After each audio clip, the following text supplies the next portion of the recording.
이 시간 우리에게 주신 하나님의 말씀은 창세기 15장 1절에서 21절 말씀입니다. 제 성경으로 구약 17면에 있습니다. 창세기 15장 1절에서 21절 한 절씩 교독하겠습니다.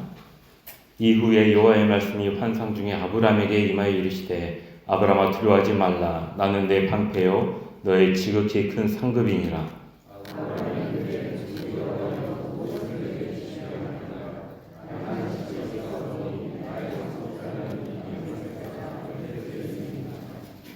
아브람이 또 이르되 주께서 내게 씨를 주지 아니하셨으니 내 집에서 길린 자가 내 상속자가 될 것이니이다.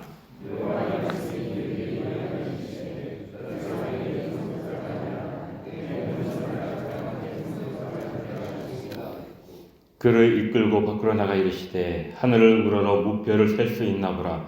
또 그에게 이르시되 내 자손이 이와 같으리라.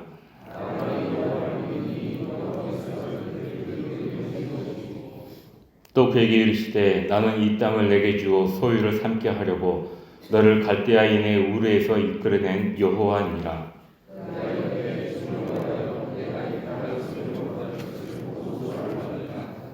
여호와께서 그에게 이르시되 나를 위하여 3년 된 암소와 3년 된 암염소와 3년 된 순양과 산비둘기와 집비둘기 새끼를 가져올지니라.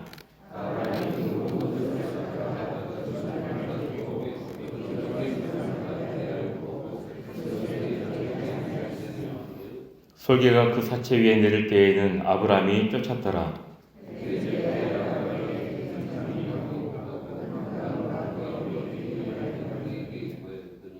여호와께서 아브람에게 이르시되 너는 반드시 알라.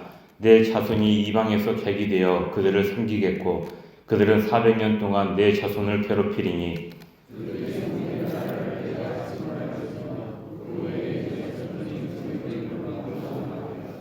너는 장수하다가 평안히 조상에게로 돌아가 장사될 것이요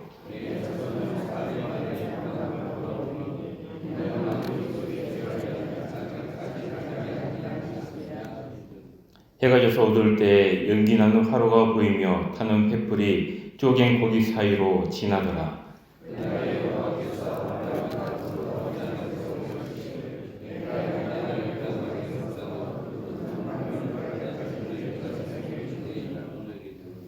곧 겐 족속과 그니스 족속과 간몬 족속과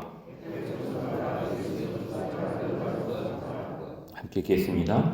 아모리 족속과 가나안 족속과 기르가스 족속과 여부스 족속의 땅이니라 하셨더라. 아멘.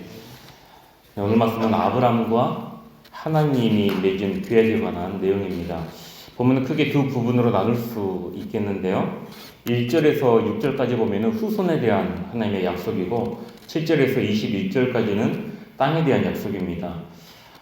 이 두 약속은 하나님께서 아브라함에게 하신 약속의 핵심이죠. 그만큼 아브라함 전승에서 가장 중요한 장이자 중심축에 해당하고 또 믿음에 대한 다른 모든 진술들의 모체라고 할 수 있는 부분이 바로 오늘 본문 말씀입니다.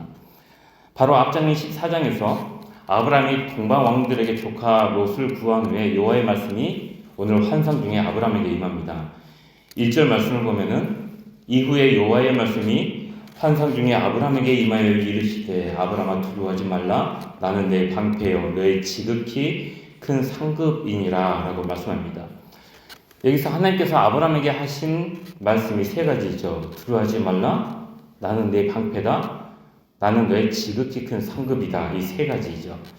두려워하지 말라는 것은 하나님의 말씀이 갑자기 환상 중에 나타난 것을 두려워하지 말라라는 뜻으로 이해할 수도 있고요. 또 14장의 사건과 관련해가지고 동방 왕들의 보복을 두려워하지 말라는 뜻으로 이해할 수도 있겠습니다.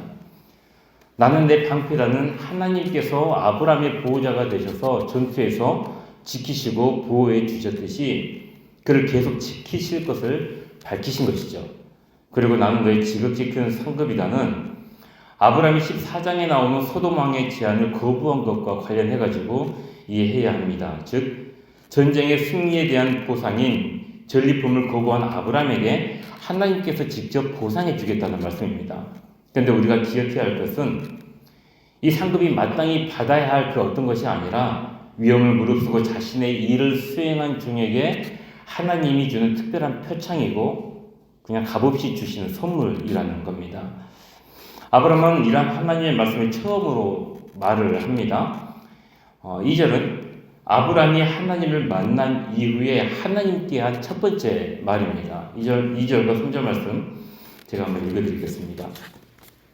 아브라함이 이르되 주 여호와여 무엇을 내게 주시려 하나이까 나는 자식이 없사오니 나의 상속자는 이 다메섹 사람 엘리에셀이니이다. 아브라함이 또 이르되 주께서 내게 씨를 주지 아니하셨으니 내 집에서 길린 자가 내 상속자가 될 것입니다 라고 말씀을 하죠. 이 말은 아브라함이 하나님께 대해 좀 도전적이고 반박적인 어투로 지금 하고 있는 말입니다. 상급을 이어받을 자식이 없는데 물질적인 상급이 무슨 유익이 있겠냐는 그런 물음입니다. 그러면서 하나님께서 약속하신 그 자식을 주지 않으시니까 다메섹 사람 엘리에셀을 자신의 상속자로 삼겠다고 이야기를 하는 거죠. 기원전 15세기경에 기록된 것으로 알려진 누지문서라는 것이 있습니다. 이 누지문서에 따르면은 자식이 없을 경우에 다른 사람이나 종을 양아들로 입양을 하여서 상속자로 삼는 것이 고대 근동사회의 관습이었다고 전해집니다. 이 경우에 상속자는 양부모를 공경하고 재산을 관리하며 장례식 등을 수행해야 하는 상속자로서의 의무를 지켜야 했습니다. 그러나 하나님은 엘리에셀이 아니라 네 몸에서 날 자식이 상속자가 될 것이라고 말씀을 합니다. 그리고 이에 대한 증거로 아브라함을 밖으로 데리고 나가서 하늘의 별을 셀 수 있나 보라 내 자손이 이와 같을 것이라고 말씀을 합니다. 이에 뭐라고 말씀을 한가요? 아브라함은 여호와를 믿으니 라고 말씀을 합니다. 6절 말씀입니다. 아브라함이 여호와를 믿으니 여호와께서 이를 그의 의로 여기시고 라고 말씀을 하죠. 이 6절이야말로 사실은 오늘 본문 말씀의 가장 핵심이라고 할 수가 있겠습니다. 이 구절은 믿음이 무엇이고 어떻게 해서 그 믿음이 이루어지는지를 보여줍니다. 그래서 바울부터 루터에 이르기까지 믿음에 대한 핵심 구절로 사용되어 왔습니다. 믿음이라고 번역된 히브리어 단어는 아만이라는 단어인데 이 아만이라는 단어가 명사형으로 사용이 되잖아요. 그러면 아멘이 됩니다. 아브라함이 여호와를 믿으니라는 구절은 아브라함이 여호와께 아멘하니 라고 번역을 할 수가 있습니다. 하나님께서는 이러한 아브라함의 아멘을 의로 여기셨다고 말씀을 하지요. 여기서 의는 째다카라는 단어인데 하나님께서 우리 인간들에게 요구하시는 올바른 행동을 말할 때 이 째다카가 사용이 됩니다. 그러니까 하나님께서 이 아브라함의 아멘을 의로 여기셨다는 것은 아브라함의 신앙이 어떤 도덕적인 의미에서나 신앙적인 의미에서 완전하다는 것을 뜻하는 것이 아니라 아브라함이 하나님과의 관계에 있어서 신뢰할 만하고 어긋남이 없었다는 의미입니다. 아브라함이 하나님의 약속을 믿은 것은 하나님이 기대한 대로 그것이 올바른 행동이었기 때문에 아브라함은 하나님의 상급을 받을 자격이 있었다라고 말씀을 하고 있는 겁니다. 또 하나님께서는 가나안 땅을 아브라함이 소유하도록 주겠다는 약속을 하시고 그에 대한 증거로 아브라함과 일방적인 계약을 맺으시죠. 이 계약은 사실 아브라함이 이행할 것은 없습니다. 계약을 이행해야 될 존재는 오직 하나님입니다. 하나님만이 아브라함과 맺은 계약을 이행할 의미가 있는 계약이었습니다. 하나님께서는 아브라함과 계약을 맺으시면서 장차 그 후손들이 당하게 될 일들과 그들이 차지하게 될 땅에 대해서 말씀을 해주십니다. 그리고 그 땅에 대한 약속은 사실 다윗 왕 때 온전히 성취됩니다. 하나님을 만나기 전 아브라함과 사레는 불임의 상태에 있었습니다. 이들에게 주신 하나님의 약속은 그 불임을 뛰어넘는 것이었죠. 아브라함은 그 약속을 붙들고 순례의 길을 시작을 하지만 15장에 와서도 그 불임의 상태는 계속되었고 약속의 지연으로 인해 이제 아브라함은 하나님의 약속에 의심이 생길 지경까지 이르게 되었습니다. 오늘 말씀에서 아브라함은 하나님의 약속을 믿었고 하나님께서는 그것을 의로 여기셨지만 사실 하나님께서 그 약속을 이루시기까지 오래 참으며 여전히 불임의 상황과 더불어 살아야만 했습니다. 사실 우리 신앙의 여정도 아브라함의 순례길과 크게 다르지 않습니다. 우리 역시 우리의 삶 가운데 선한 일을 행하시며 역사하실 그 하나님의 말씀을 믿지만 하나님께서 그 일을 이루실 때까지 오래 참음으로 여전히 변함없는 삶의 상황들과 더불어 살아가야만 하죠. 아브라함을 믿음의 조상으로 만든 것은 그의 삶 속에 있는 불임이라는 걸림돌을 직면했을 때 세상의 상황이라든가 세상의 운행 방식과는 상관없이 하나님의 약속을 믿었다는 데 있습니다. 그것은 인간의 미래를 신뢰한 것이 아니라 하나님이 계획하신 미래를 신뢰한 것이었죠. 우리 성도님들, 하나님께서는 자신의 약속에 대해 언제나 신실하신 분입니다. 하지만 하나님의 약속은 우리 인간의 시간표가 아니라 하나님의 시간표에 따라 이루어집니다. 우리는 조급함과 우리의 조바심, 우리 눈앞에 있는 이익이라든가 불이익에 따라 하나님의 약속이 속히 이루어지기를 기대하지만 하나님의 역사는 우리의 생각보다 훨씬 더 크고 놀랍고 신비롭습니다. 우리에게 필요한 것은 이러한 하나님을 끝까지 믿고 인내하며 기다리는 것이겠죠. 하나님의 약속을 믿는 믿음의 문제는 성도가 아닌 자들에게서는 발생하지가 않습니다.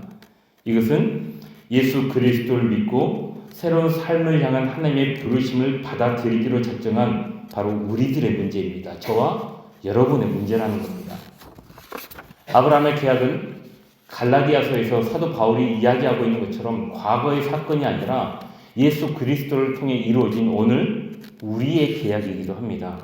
갈라디아서 3장 6절에서 9절 말씀 제가 읽어드리겠습니다. 아브라함이 하나님을 믿음에 그것을 그에게 의로 정하셨다 함과 같으니라. 그런즉 믿음으로 말미암은 자들은 아브라함의 자손인 줄 알지어다.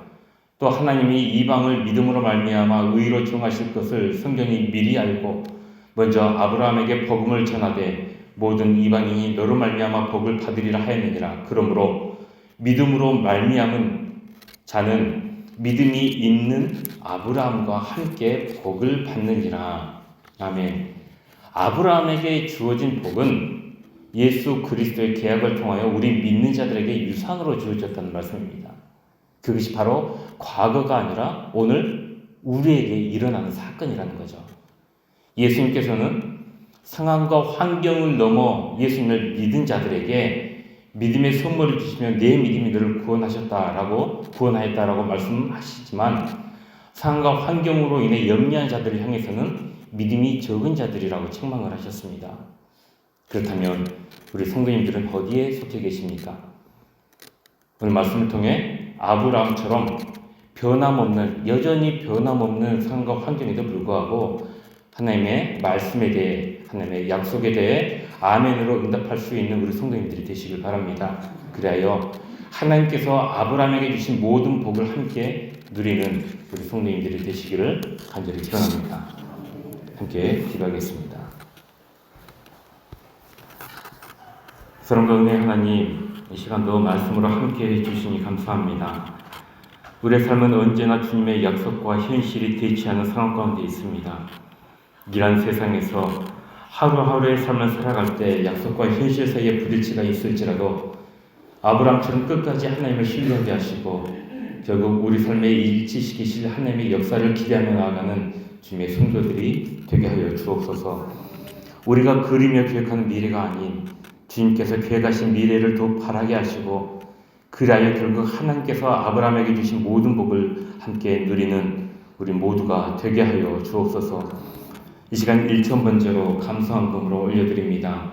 올려드리는 손길과 마음과 기도의 제목을 기억하여 주시고 우리 주님에 대해 가장 좋은 것들로 응답하시고 이루어 주시옵소서.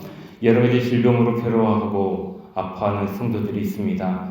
하나님 치유의 은혜를 도와해 주시고 온전히 회복시키실 하나님을 기대하고 소망하며 나아가는 우리 모두가 되게 하옵소서. 각자가 처한 상황에서 여러 삶의 문제 해결을 위해 기도하는 성도들이 그 모든 삶의 어려움과 문제가 주님 안에서 해결함을 받을 수 있도록 도와주옵소서. 자녀 아픔과 구원을 꼭 기도하는 부모님들이 있습니다. 그 간구와 눈물을 기억하여 주시고 그 기도가 반드시 응답받을 수 있도록 주여 함께하여 주옵소서. 우리나라를 불쌍히 여겨주옵시고 이 나라의 주님의 정의와 공의가 온전히 이루어지게 하여 주옵소서. 그리하여 주의 모든 성도들에게 참된 위로와 소망이 있게 하여 주옵소서. 감사드리며 우리 주 예수 그리스도 이름으로 기도합니다. 아멘.